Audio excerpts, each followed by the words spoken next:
Tyler Armstrong grew up in Springfield, Illinois, and as a young kid, started banging on pots and pans, developing a love for percussion. Through his parents, he was exposed to both contemporary Christian music and also secular music. Through his older sister, he also heard a great mix of pop and punk. Tyler appreciated good music no matter what the genre. His dad was into classic rock, which opened another musical window. He got a guitar, and over time, became an incredibly great guitarist. At 18, he moved to Nashville for a while and was knocked out by what he heard from the musicians there. He's played in bands that have opened for Cheap Trick, Molly Hatchet, and 38 Special, just to name a few. Tyler does session work and produces other artists in his space, Harbor Studios, and is currently playing and recording with Feel on lead guitar. On my recent visit to Harbor, I got to hear Tyler Armstrong's story in his own words and see at least some of his many guitars, amps, and gear. Stay tuned for that story.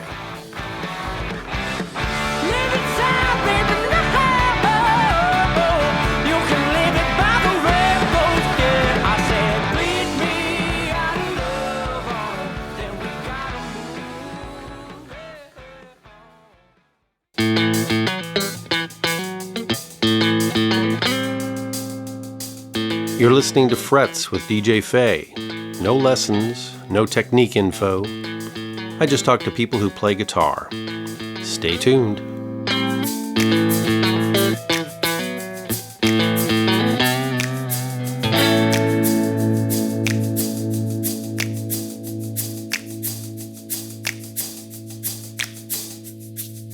All right, listeners, this marks the third time recording an episode on location and not in the humble makeshift Frets with DJ Fey studio. Today I'm in Alton, Illinois with my friend and one hell of a guitar player, Tyler Armstrong. Thanks for doing this, Tyler. Yeah, thanks for having me.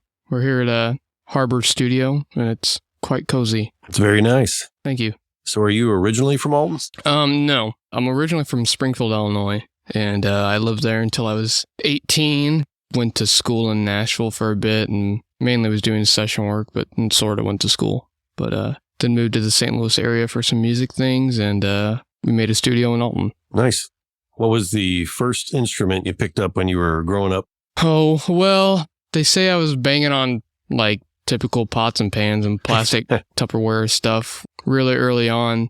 And I remember having I'm pretty sure it was a CB drum kit, like this, like, little kid whatever stuff, and hitting it with pencils and whatever when I was probably 4 at that time. So the drums, percussion is my first love, and I tend to think in rhythms still, and I say I'm a frustrated drummer playing guitar. When you were young, were there any particular types of music you heard a lot when you were that age, and any that you were influenced by?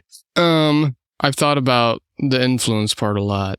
Probably. I just can't pinpoint that, but I guess just like anything else, we're influenced by what comes into our eyes and ears, I guess mouths. But growing up, I listened to a lot of what my mom would have had on the radio. And since my mom and dad were in the car a lot with us, what my dad would have had on the radio too. And to make my mom happy, play what she wanted. So it was mostly faith-based music, contemporary Christian stuff. And you'd hear Rich Mullins and Newsboys and Casting Crowns and things like that. So yeah, that stuff holds a special place to me melodically and songwriting as well. There's a lot of great pop structure in that music, even though it's not my favorite thing to listen to. But mostly that, and it wasn't until probably the middle of elementary school, probably 3rd grade, where I started to not have, you start to get to be your own person a little bit more around that age. So secular music was something I was hearing more because my sister is 2.5 years older than me. So I heard a lot of punk pop at the time, and pop, and I guess it would have been like Mariah Carey and Fall Out Boy and stuff like that, which kind of adds again to the pop melodic structure and arrangements that I love so much. So after, hearing what my sister would listen to, I was forced to listen to it, but I might have remembered or heard or something what my dad used to sing when I was little. He's really into classic rock.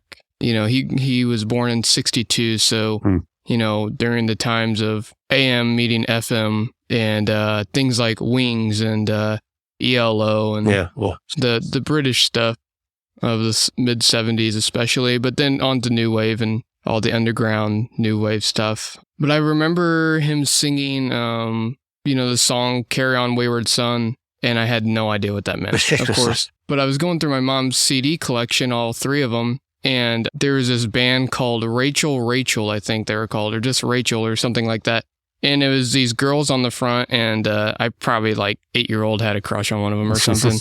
But I turned it over, and the second track was Carry On Wayward Son. And I was like, oh, I think I kind of remember those words. And I popped it on, and I was like, dang, this is sick, man. And so that's kind of, I think, what started me getting more into the interest of classic rock as far as listening. And YouTube was kind of a newish thing. So I would just search in classic rock band, and Queen and Kansas and Heart and stuff would show up. So, but mainly, I guess, in my growing up ages, so to speak, infancy to 10 or so, I would say it was mostly contemporary Christian music, really. Yeah, I was exposed to some of that too. Well, mainly in my teenage years when at church on Sunday, there was even a guest singer that came and he changed the words of Sounds of Silence by Simon & Garfunkel to The Sounds of Jesus and things like that. And I remember a group of girls from our church got up and did a version of a Gordon Lightfoot, but it was If You Could Read My Mind, Lord, that kind of thing. Yeah, people were kind of just changing the lyrics to adapt to more of a Christian thing. Actually, though, as far as Christian rock, I wasn't opposed to it, but I didn't really get into it on my own, but I was exposed to it by some friends who would take me to their church, and they were really getting into Christian rock. And sure, guy named Phil Kagi. Phil, dude. Yeah. Phil Kagi. Saw him a couple times. He's an amazing guitarist. Great guitarist. He was in, have you listened to Glass Harp? I was familiar with Glass Harp. Dude, yeah. Killer stuff. Yeah, the early stuff. I haven't heard about him in years, but yeah, when I was probably late teens, early 20s, we saw Phil Kagi a couple times. He lives in, as far as last I knew, Franklin, Tennessee, and is still relatively active. I dated a girl who lived in the same neighborhood. Wow. It was kind of interesting. But yeah, I completely got into, classic rock, and Casey was on all the time. And yeah, man. You mentioned Heart. I just have an interesting little story. My brother and his family live out in California, and my nephew Nathan, he's in his 20s now, but when he was just in school as a kid, one of his close buddies, we found out his kid's dad was Howard Leese, who played lead guitar on all those early Heart albums like Magic Man and all that stuff. So it's kind of cool. Him and Roger Fisher tore it up. Yeah. Howard's also, I don't know if he still is, but he was in Bad Company for the last 20 years and has an insane Marshall collection. Wow. Insane. When did you first either join or form a band? Funny enough, I think I started my first band before I had an instrument besides my little CB drum kit. So it's hard to say the only thing I was interested in musically was the drums.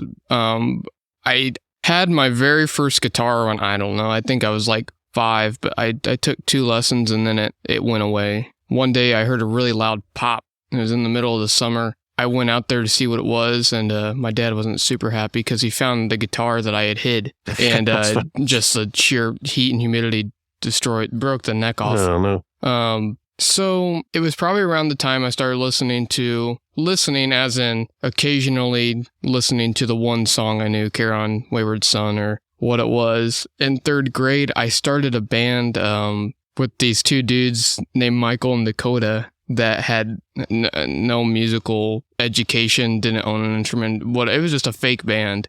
And I guess, we called ourselves Michigan, like I said, because I was very obsessed with Michigan football. Sports was my life up until I was about 12 when music took over. But I had dreams of playing for the Cardinals and Illinois basketball and Michigan football, so I was a Renaissance man of sorts. But yeah, so we did absolutely nothing. I wrote fake lyrics about not doing drugs and not killing people, and I guess generally things I still stand by, but that did nothing. But my first real band started, I can't remember if I was in 6th or 7th grade. It was the year I started playing guitar, so it might have been 6th or 7th grade. And at this point, I was a devout follower of anything classic rock. So I was, Leonard Skinner, Queen were the 2 big ones at first. But then Zeppelin came around, Deep Purple, Rush, lots and lots and lots of Rush. Mm-hmm. And I started playing with a guy named Caleb who played drums, and his dad was a well-known musician in town in Springfield. And then the only guy we knew that played bass or kind of sang was this guy named Kylan, who I'm still really good friends with to this day. And during lunch, we'd skip eating and we'd go upstairs and to the band room and try to play like Fly By Night. Mind you, we're like 11 or 12, so it sucked hard, but really repetitive songs like Whole Lotta Love and Back in Black and stuff, but still not like anything to, scoff at. Like we were trying to play some serious stuff, and that band, we ended up having another singer for a while, and we played in Springfield from probably the time I was 12. We started playing in bars to, I guess we would have split up around 16, but we were somewhat of a novelty at first, but people took us pretty seriously when we were playing 2112, the whole first side and things like that, and trying to do psychedelic jams and things of that nature. We were pretty serious. We were going to take over the world, but that band was called Midnight Rush. Nice. And it was very fun time. Very fun time, and we were kids thinking we were adults, so that's how that went. I love that you picked Michigan as the name. It's just kind of funny that the state names that became band names like Kansas and even Missouri. Yeah, and Michigan. I that's probably exactly why I picked it too, is because I would have been at least knowing the names of Kansas and Boston at the time, and it was pretty weird. That's wild.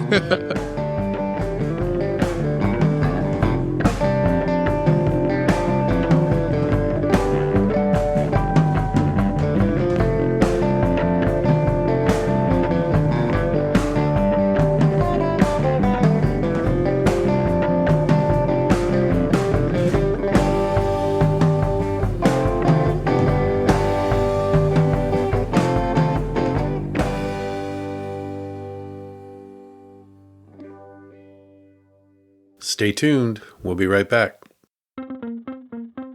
Hey, I want to talk about Plug.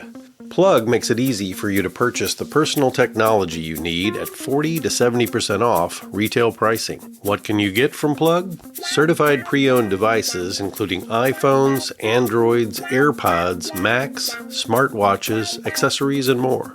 I originally didn't even want an Apple Watch, but I got one from Plug and I love it. I wear it every day. Your purchase is backed by their unmatched 1-year warranty and 30-day money-back guarantee. One more very cool thing, Plug is dedicated to helping reduce e-waste around the globe. To date, Plug has helped save over 1 million devices from reaching landfills, and they're looking to double that number by 2025. Link to Plug from the show notes and enter code DJFey for an additional $10 off your order. Plug Electronics. Check it out. We talked some about your first experiences playing in front of an audience. What was your first time going to see live music? Like, what did you go see a band or see a musician play some live music? Well, again, back to the church thing, I guess pretty much on Sundays and when we go on Wednesday nights sometimes or Saturday nights for special events, there would be the worship band. So being that I wasn't sheltered, my parents weren't against anything in the scary world or anything like that. It was just, being younger, you do what your parents are doing primarily. And so being that was the kind of music I was listening to on the radio, when I would go on Sundays, I was like, oh, I'm seeing this stuff live. And I always wondered, can the drums be in the front? The guitar's always in the front. And because I wanted to sing too, which is not my strong suit. So I guess that was really influential. I haven't really thought about that till now. The first time me seeing live music, I think, again, was something related to church. And there was just this event when I was probably 8. And this is right after I was interested in, more of the classic rock stuff, sort of. Bohemian Rhapsody was another big one I listened to constantly. And it was kind of a pop punk concert. And I don't remember the band's name at all, but I remember this dude named AJ who played in one of the bands.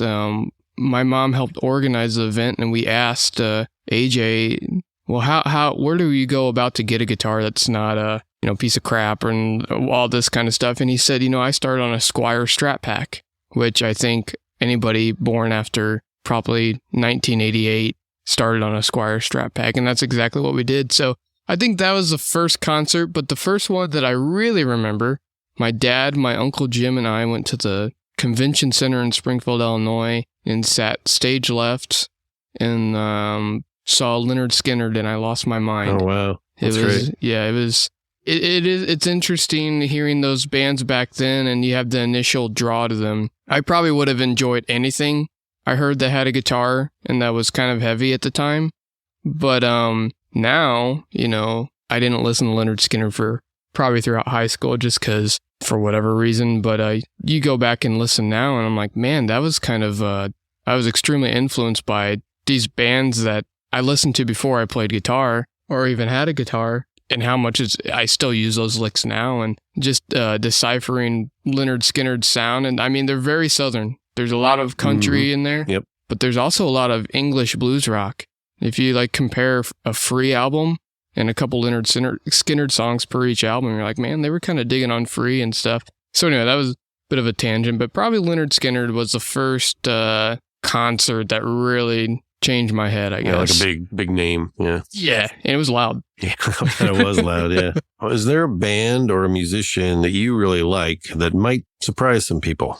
Probably a lot of things I would say that would surprise people. But as far as interests in music and influences and who I like to listen to, I guess on a deeper level, a lot of people who don't have anything to do with music have influenced me that people might be surprised of, just growing up, with your parents, how much you absorb. My dad is probably my biggest influence with music, and he couldn't play a lick. But as far as musicians, I listen to a lot of stuff that's not related to rock. I mean, my career, and it continues to be, is mostly based on rock music, but here at the studio, I produce Americana and pop and country and other kinds of rock and things, indie-based stuff, I guess. But I love Laurel Canyon music. I love jazz. I love classical.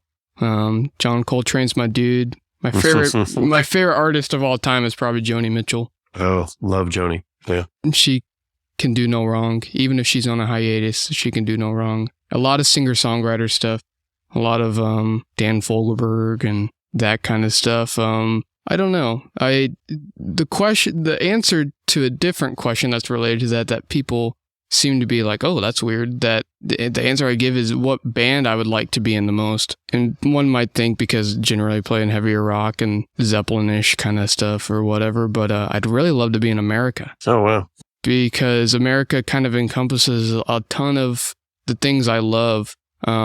Deep down, not really deep down, but the way I go about music is kind of a production mind. And the early to mid 70s are kind of my favorite era for producing. They took what the Beatles did, basically, and other bands, of course, and kind of made it into a solidified thing. What's our favorite thing about the recording techniques and the songwriting of the 60s, along with the other influences of the past decades, and it turned into Laurel Canyon and the California sound. Yeah. That's why I love Joni so much, and Crosby, Stills, and Nash, and all those bands they came from, too. But yeah, America is just, everything they do is melodic. It's very inviting. It forces you to not play anything but tasteful things. And you wake up and you go to sleep humming that stuff. Oh, yeah. So, yeah, some of my favorite players, just like a lot of us, are session guys, but something like Dean Parks, who played on a million things from, Steely Dan to, America and all these bands. And that's the kind of stuff I'm really drawn to. It was so interesting that George Martin became involved with America and was producing them. And yeah, when you mentioned Joni a couple of times, I fell in love with her music at a pretty young age.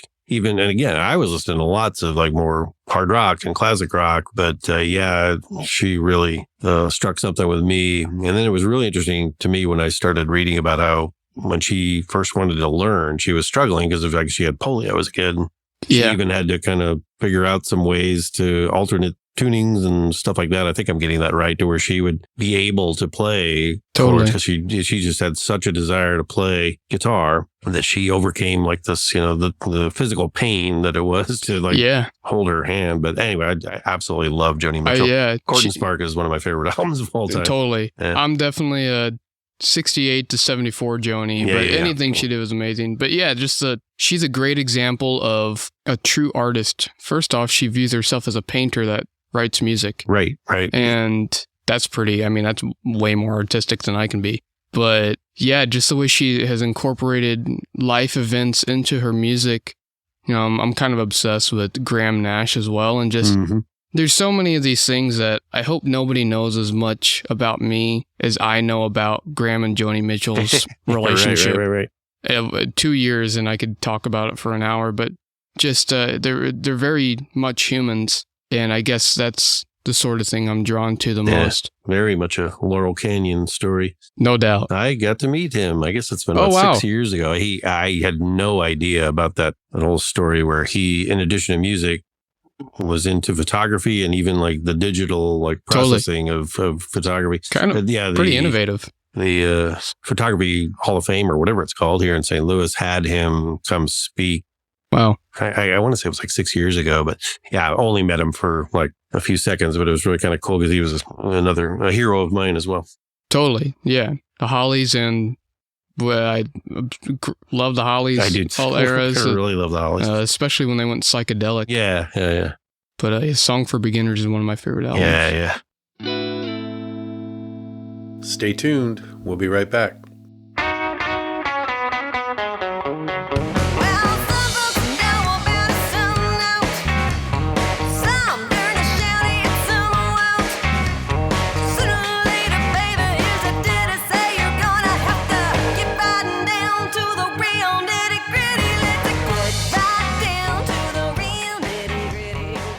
In the early 1980s, Rick Miller formed the first lineup of Southern Culture on the Skids. Mary Huff from Roanoke, Virginia, was a cello major who also played bass guitar. We used to spend so much time in thrift stores that, man, the easy listening stuff, I mean, that's when you used to buy records just based on the covers. And they had the best covers, right? The best covers. I love all that stuff. But you're right. We have a lot of different music, and it's like I've said before, it's like our music is kind of like a Southern plate lunch where you got your meat, your potatoes, your lima beans, right, your turnip greens, and it all sitting on the side, and it all kind of runs together in the middle the more you eat it. You know what I mean? The best bite, it's the one right in the middle. My talk with Mary Huff and Rick Miller is available on Frets.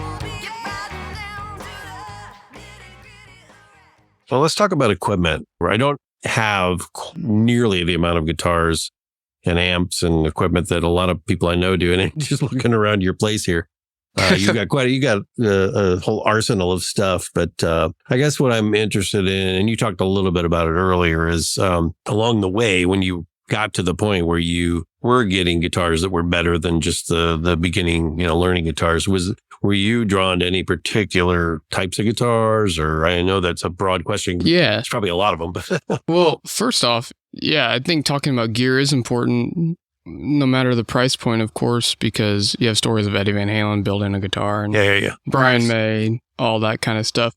But past technique, the instrument is what influences us. Right. And that's a cliche, but it's totally true. So anyway, I was playing a Squire Strat, and it wasn't too long before I got a Sweetwater catalog and was circling the other Squires, and I really liked the way Parker Flies looked, even though I still haven't touched one to this day, actually. But being into the 70s and getting really, really into the 60s and 70s, Les Pauls were kind of the thing, and I was really into Jimmy Page, and still am. Don't listen to them as much as I used to, but boy, that guy changed a whole lot. Yeah. And so I was really interested in Les Pauls, and that's the next guitar that I got. We were at a shop in Springfield called The Rock Shop, and it had been around for a long time. Their slogan was, just because you suck doesn't mean your gear has to.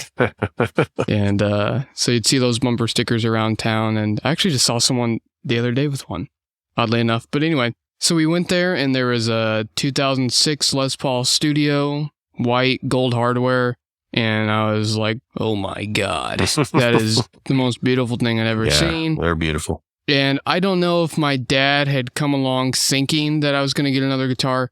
It was probably to the point where I was, as humbly as I can say for a 12-year-old, excelling quite rapidly.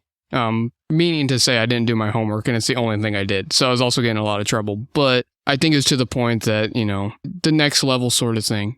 Like, let's get you something else that's good. And I still played that Squire for, probably 2 years after that. I got really into Eddie and put the one pickup in it and all that kind of stuff. But yeah, that's what I was drawn to, was the Les Paul, like 80 million other people on Earth. But yeah, I still have it. It's the last guitar I'll ever get rid of, just because of its connection with my dad. And I've spent a lot of hours on that guitar. I don't play it much anymore. It sits in the living room at home, staring at me, probably crying a little bit. But yeah. Yeah, I finally started to dust all of them off, the ones that I've been letting sit too long. But yeah, the Les Paul, for me, it was Jeff Beck. I mean, I wanted a Les Paul primarily because of Jeff Beck.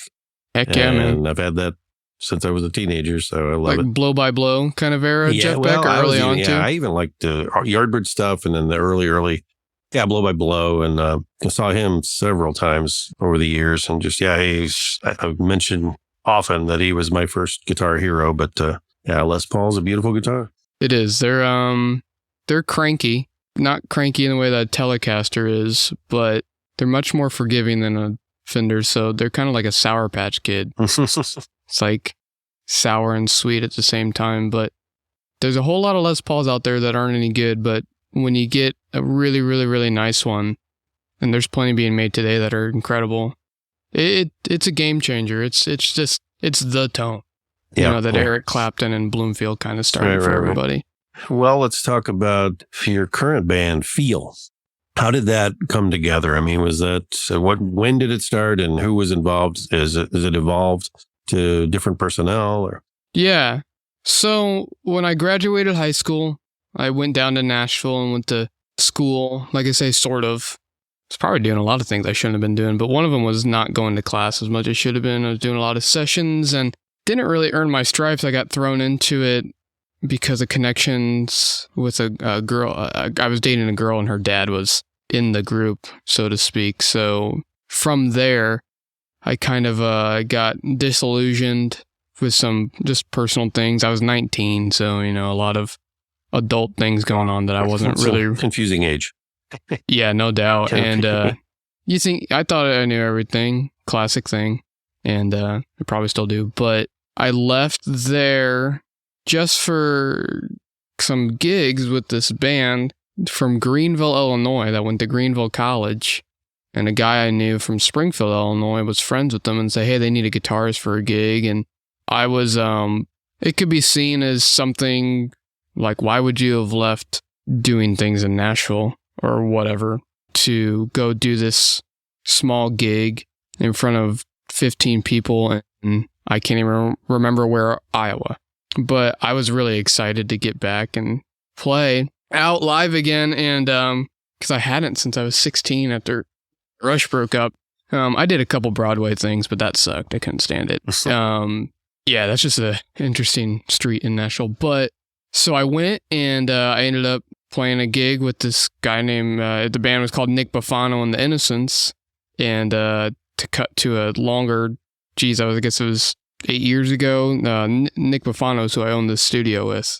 So that turned into a couple years of my life. Man, I can't remember how long it would have been. A while. And we did some cool things with that band. Some cool opening spots and release music and all that stuff. And that band dissolved-ish. The origins of Feel kind of came from that band in the middle of it being dissolved. Some music was released as Feel for a very brief period, but then everything stopped. So I guess there's been 2 eras of it, but this Feel is totally different in the fact of not that one had better people or anything like that, but just I recognize this as a new kind of Feel. So yeah, Feel as it is now, its core members would have started in 2019, really, really, really late in 2019, and then March 2020 came around, and that was a dumpster fire as far as COVID. So we would play together off and on. If during the weird stages of wondering if one of us got sick, would we super spread? Did we have any underlying condition? So we didn't really play much together, but we did manage to record some music in October of 2020, and right before Eddie Van Halen died. That's the only reason I remember it. Oh. But that music didn't come out for a while again because of reasons with COVID. The first music we released as a group came out in 2021. In that first year as a group, we opened up for Rival Sons, Molly Hatchet, 38 Special, Cheap Trick, and got played on the local St. Louis. I say local, but worldwide radio station, KSHE, which means a lot to anybody from the Midwest, so that's why I bring it up.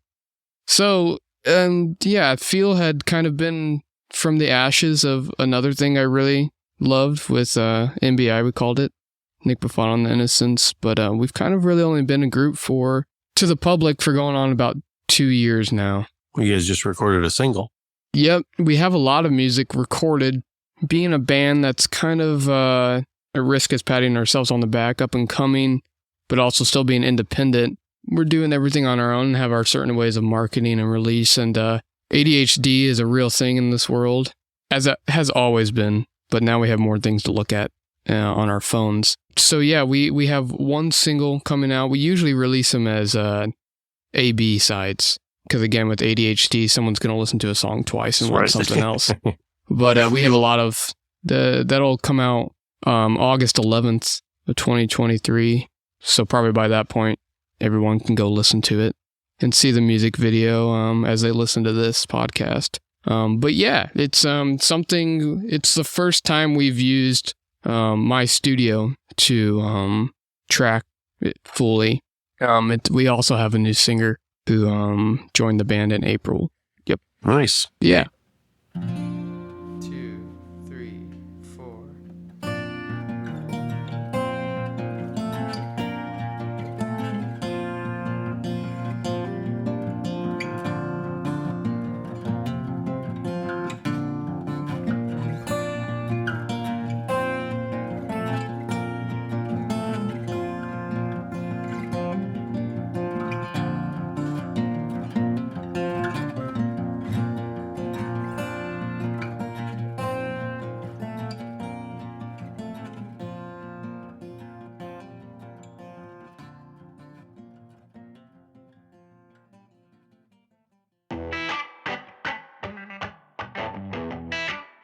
Looking to buy a guitar, an amp, pedals? Find great deals on all of these as well as audio and recording gear at reverb.com. You can also sell your gear through Reverb. They have great articles about music gear and bands.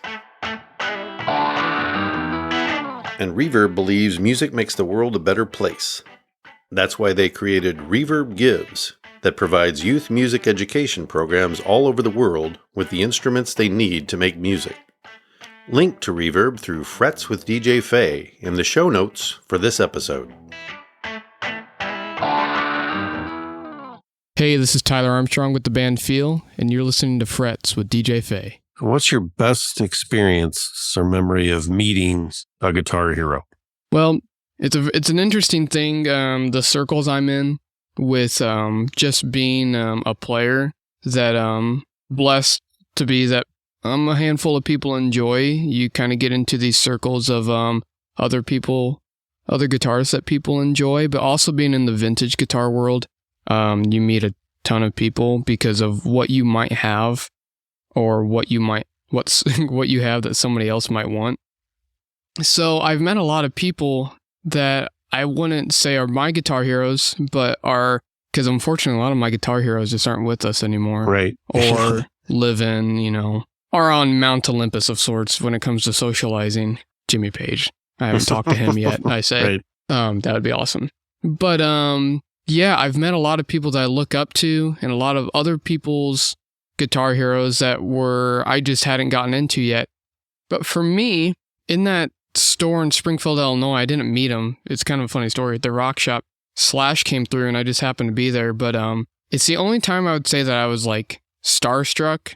I don't get too, it's not like a pretentious thing. I just don't get too nervous around folks. If I met Paul McCartney, I'd probably get pretty nervous. That'd be a big one. Or Geddy Lee or something. Yeah.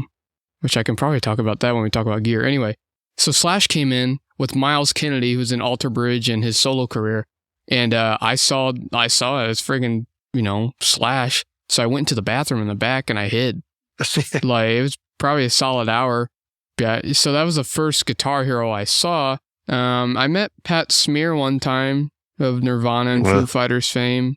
And, man, that guy was cool. He's like a California dude. Like, he was just cool. And the cool thing about that is I have a guitar called a Dwight Coronet. And it's still related to St. Louis history. They made 73 of them. It was the house brand for Sonny Shields in East St. Louis. But they're sought after. Steve Marriott played one. Mick Rouse played one. Apparently Keith Richards played one, but nobody knows about them. And I probably should shut my mouth so people continue not to know about them, so I can get more of them. Like a Pokemon, you got to catch them all. But he said it was the coolest guitar he'd ever played. I'm like, oh, that's pretty cool, man. Yeah, but I would say I met Tom Scholz. I can't believe I'm about to say, I almost forgot about that. And, cause we opened for them and that was really cool, but it wasn't like a hangout per se. He wished us a good luck and, all of that. When we were setting up for our sound check, he was practicing the organ behind it. And, you just hear, and it was like foreplay a long time. I'm like, dude, this is the coolest thing that's ever happened. Wow. That's great. But the coolest one by far, was, when we were with Cheap Trick. I got to be around Rick, just the nature of doing shows and stuff. And he is also an avid collector of Dwight Coronets. He has apparently a lot. I don't know if I'm allowed to say how many, but out of the 73, he owns a lot. But anyway, so that was the first thing that caught his eyes. That I took it out, not really looking to get any special treatment, but the guitar nerds would dig that if there's 2 Dwights in any place, and he had 3 there, but so he, excuse me. Anyway, Rick, we were just, chatting after our, gig, and, the cool thing about Feel is, we're authentic, and I like to say I'm the least talented member in the group, which is really awesome to know I can fall back on those guys, but we're a cool group, and, people tend to dig us and especially the bands we open for, which is a blessing. But he, this first night, he came out and listened to us, which is always cool, and he stayed for the whole gig and talked to me afterwards a little bit, and Rick kind of talks like this, and he's like, oh, that's cool. Yeah, cool.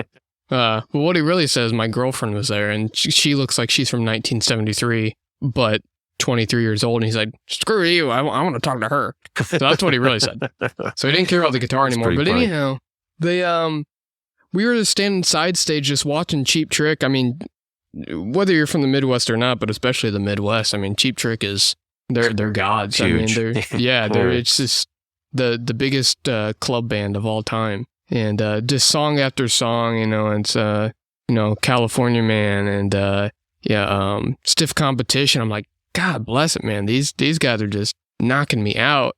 And it was, it's just a pinch yourself moment sort of thing. And, yeah. Well. No matter how used you get to those kind of moments, it was friggin' Cheap Trick. So they were doing I Want You to Want Me, and Rick is always all over the stage, but he came stage left where we were at, and he had this, probably the flamiest, I'm guessing it was an early 60, but 59 or 60 Les Paul burst I'd ever seen. I mean, it looked like Tony the Tiger. It was amazing. And he kind of looked at me and like took his hands off the guitar, and I was like, I didn't know what he was trying to get my attention. Then he pointed at it and pointed at me, trying to initiate me coming and playing. Wow. And yeah, my initial reaction is I shook my head no.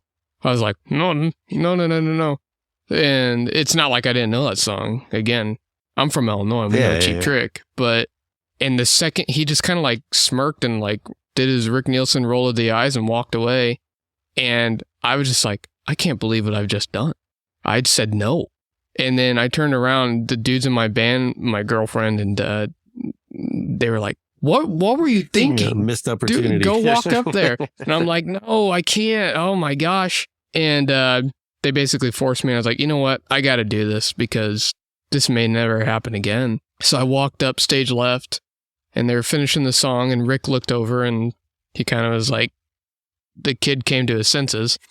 And so they had me come on. I was just kind of standing there and I didn't know what I was supposed to do, but I was just standing there and I was handed Robin Zander's 1959 Rickenbacker 425 that he famously used at Budokan.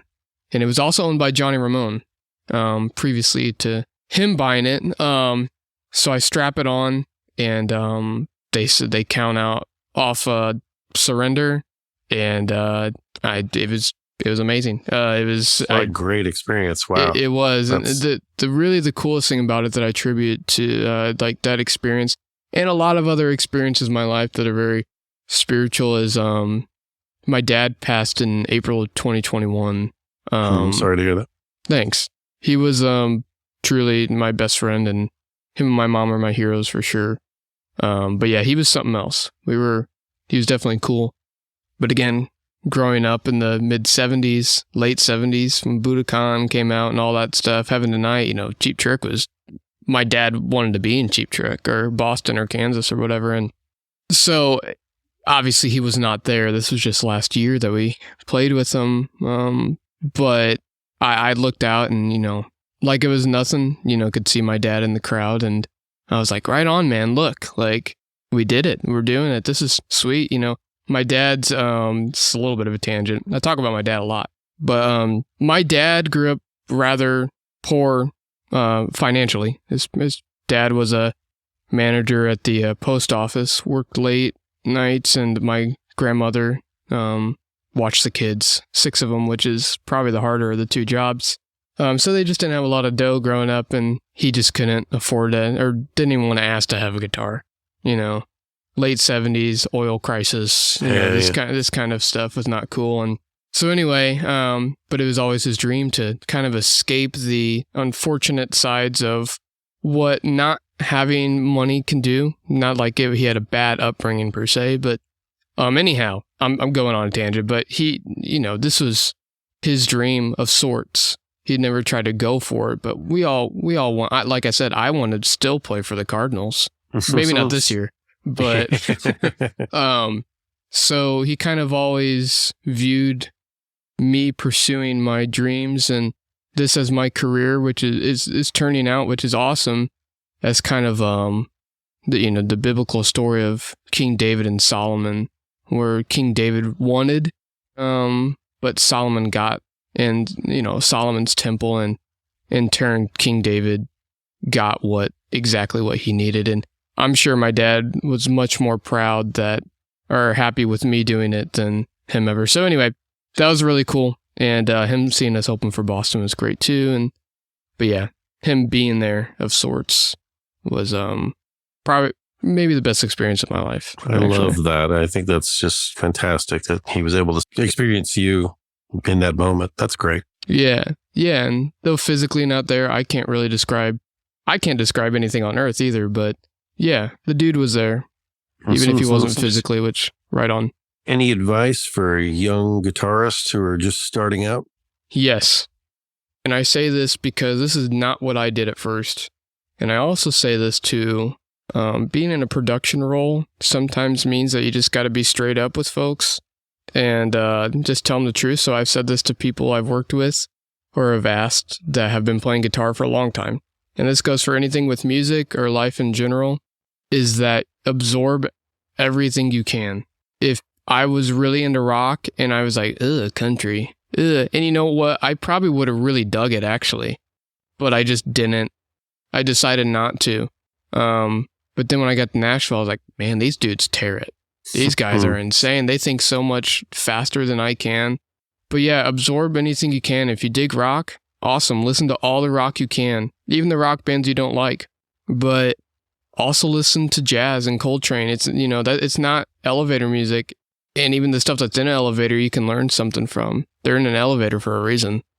Country and jazz, classical, R&B, soul, funk. It's all stuff that I fell in love with after probably 5 years of not caring about that stuff. And I guess that's probably natural for somebody young and a little bit angsty. And, you know, the biggest thing I could even do to rebel was play my guitar when I was grounded. So it's not like I was a super bad kid, but, you know, listening to Deep Purple wasn't normal for my age group growing up. And, but yeah, listen to people listen to people with weird names that you don't know how to pronounce, and listen to ABBA. And love them. yeah, I do too. It doesn't have to be a secret what you love. It's all beautiful. It's all I sound like a hippie now, but it really is. Music should be a celebration of life.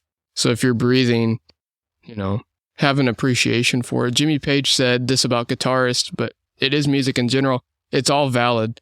There are no rules. There are some things that don't sound good with certain sorts of things, but no one can tell you what to do. So I guess I am telling you what to do. And just listen to everything, because you'll be better for it. And just be a cultured musician, I should say.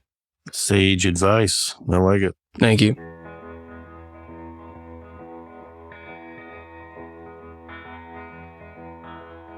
I've been getting pretty tired, looking around to only find myself to blame.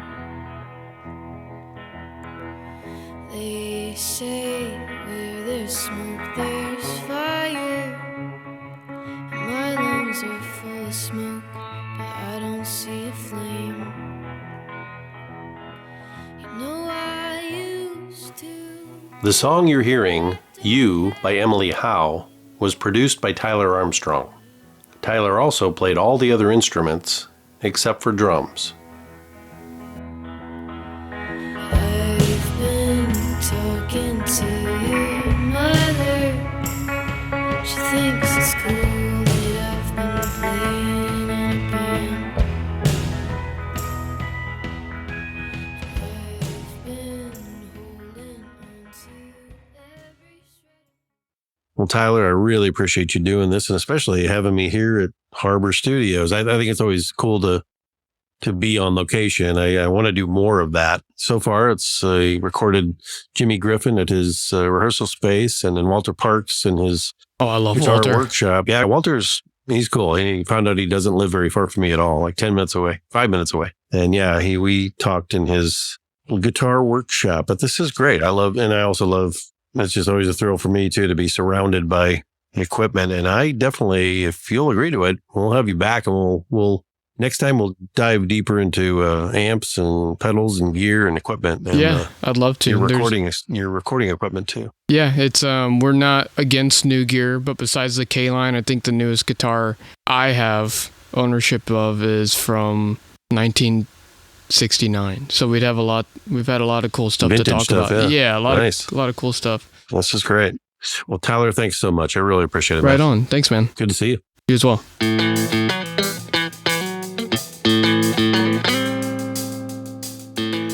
Thanks for tuning in to Frets with DJ Fey. If you like the show, you can subscribe for free at most podcast platforms. Hope you'll join me again next time. Stay tuned.